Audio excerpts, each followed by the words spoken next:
A shooting outside the Westfield Brandon Mall sent shoppers running this afternoon. And it left one person wounded. This comes on the heels of two other mall shootings today in two other states. News Channel 8's Jack Royer joining us live from Tampa General Hospital tonight. Jack, what do you know about this victim and how is this person doing?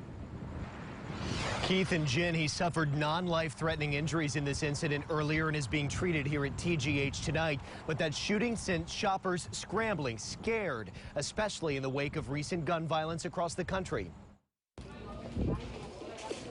Shoppers inside a store at the Westfield Brandon Mall rushed into a back room Friday afternoon, unsure and uneasy as the mall went into lockdown. I look outside and I see people running throughout the main hallway, just like running and screaming. I'm like, oh my God, this feels surreal, you know? This is what's happening right now. Eden TEMESGEN was in the middle of a shopping spree, only to get much more than she bargained for. I'm just sitting there I'm shaking, and it's kind of cold in there. I'm just overloaded. I'm like, oh my God, what's going on?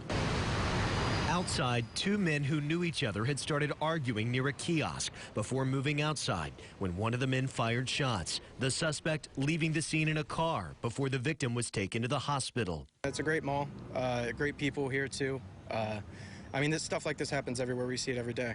It's just it's a sad truth, but it happens all the time. The incident comes on the heels of two other mall shootings in two separate states Friday. 3 people shot at a mall near Charlotte, North Carolina. 3 more shot at a mall in Maryland, in a suburb of Washington, D.C. In the wake of escalating gun violence across the country, shoppers in Hillsborough County took no chances during today's incident. Even as police gave an all clear, some remained sheltered for nearly an hour more. You're hearing these officers say it's safe, and yet you still have doubts about your safety. I have doubts. Yeah, I just want to stay in there. I don't want to leave. I have doubts.